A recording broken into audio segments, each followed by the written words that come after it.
We finally made it. The end of the year is in sight, and what a year it has been. I was looking to this forward to this month in particular for one specific reason, but it surprised me with how many of the other projects were, how good many of these other projects were. Once again, a month with the fewer projects has produced some of the best content of the year.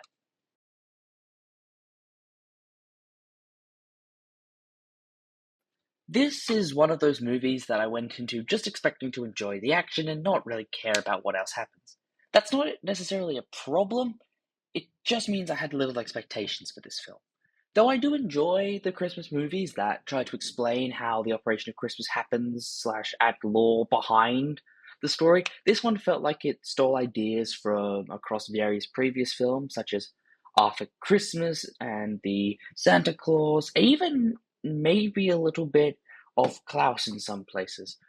Whilst adding Dwayne Johnson's weird obsession with military and spec ops to a Christmas film, and between Ryan Reynolds and Dwayne, two actors who often only play themselves in movies and TV, Dwayne is the more annoying of the two, and it is really hard not to see, and it's really hard not to just see him in a green and red suit rather than his character. I also think that the CGI was a little lackluster and goofy in places, especially for a movie that cost $250 million. All said, I don't think this movie is bad, just not really anything special or unique. Just a very generic Dwayne Johnson Christmas movie.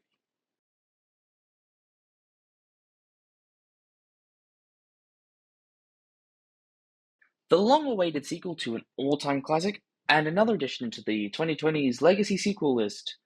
I had a lot of fun with Gladiator 2. It may not have had the biggest ratio of historical accuracy, but no one watches these movies for that. Those opening few minutes were intense and awesome, and as a student of history, it was cool to watch. The actual gladiatorial fights were lacking. The two that we got were super cool, but I needed more from them. This movie is over 2 hours, and the fights lasted at least 10 minutes. This film had much more emphasis on talking and politics than the actual fights, which does drag it down a little in my book. But the political elements were strong, just were given too much focus in a movie about gladiators. Every one of the leads was doing a great job. Denzel and Paul were fantastic. For a Gladiator sequel, this does a pretty good job. This was a fun movie, though it missed the mark in some key places that might have made it almost a masterpiece.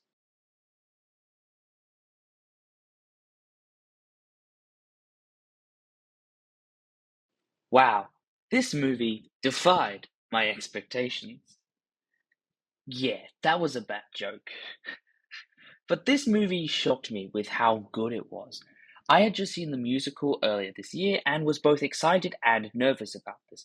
Wicked is a masterpiece of a musical, and I was unsure how they would nail it in a movie. Boy, was I wrong. Everything in this movie elevated Wicked to new heights, including all the additional content. The songs were fantastic as ever, and Cynthia and Ariana worked so well together. Ariana looked like she was having a great time and had some great comedic chops. Fierro is still my favorite. Jonathan Bailey adding even more charm to the role. The design, the music, the costumes all create such a vibrant world. And Defying Gravity is a jaw dropping as ever spectacle. And what a wonderful adventure and a true tribute to Broadway and the musical. I had such a great time with this, and I wouldn't even be mad if this won Best Picture.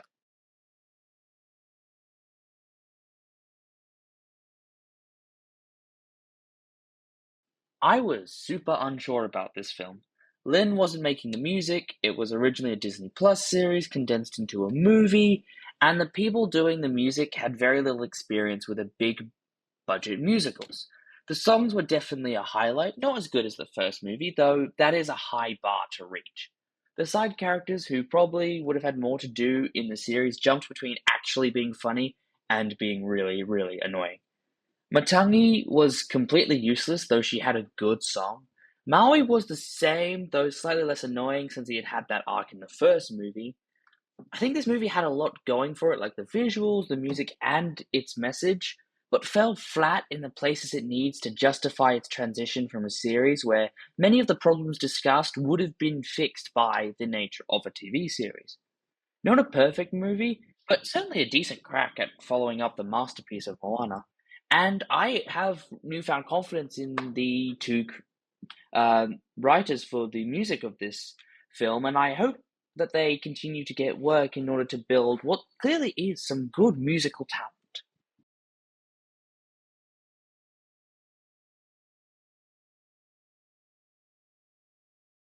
I have been waiting for this for 3 long years, and nothing has ever been worth it more than this. The animation, music, visual storytelling, voice acting, writing, and emotion was turned up to the maximum and further because this was insane. Netflix created a true masterpiece, and I had such a blast. From crying my eyes out to grinning like an idiot, everything was worth waiting for. And they did so much with the characters and the world created. And we finally got Catvi or Violin, whichever one you want to call it, which only took 3 years of pain that they dragged out even further. But all jokes aside, this was truly something special, and I cannot stop thinking about the series or listening to the music because I do not want it to end. But it has, and though I'm sad, it is so good.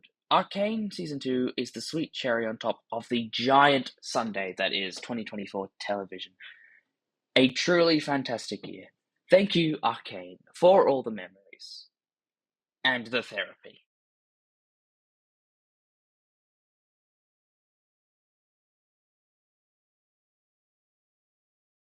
I had high hopes for a show described as Space Game of Thrones, and it ended up being so boring. 6 episodes did not feel like enough to really not not other than the beginnings of a crusade between the Bene Gesserit and a space Ragnar. And it had very little action for a show set in the world of Dune. However, the design of the show continues to be on point alongside the two Dune movies, and the costumes are great as well, which does make it a little bit more enjoyable to watch.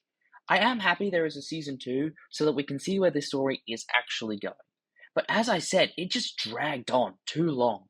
But I at least understood what was going on, which is a benefit for a franchise that has a lot of crazy stuff happening all the time. Not one of the best of 2024, but another refreshing sci-fi show that breaks up the monotony of the Star Wars dominant genre of television.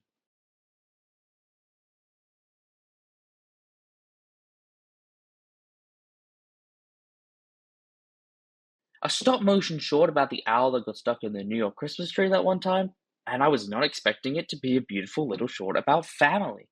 The stop motion was spectacularly done, feeling so smooth. I even appreciated the little paper details that they added in the background.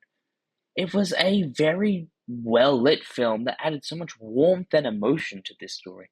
The owl is adorable and voiced so well. John C. Riley's voice was spectacular, and his singing was warm and comforting. This was another warm and comforting Christmas movie that embodies the family values of the holiday season and something different from what is normally made. And I enjoyed it thoroughly and want to see more shorts like this and more movies done in this style. It was pretty cool.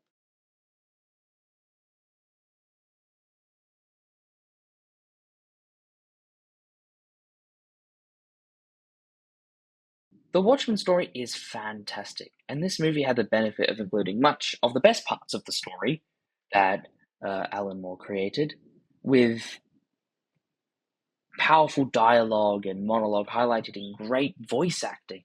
However, as I said in part 1, the animation is too rigid for the story. It needed more dynamics to be able to convey the emotions better in a stronger way, to convey the action and reactions required to really have the impact of the story and the words that Alan Moore wrote.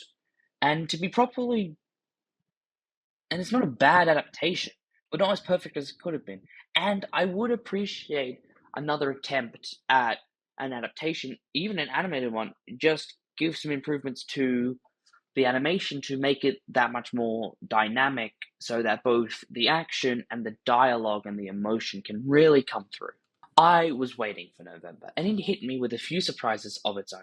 And as we move into 2025 and we prepare to move on to the next wave of content, it is important to look back on all the good we got this year and the surprise hits that we were given every month. The December release will be coming out next week, and I have plans for new videos and the next wave of media reviews for 2025. So remember this month of November as we move into the next year.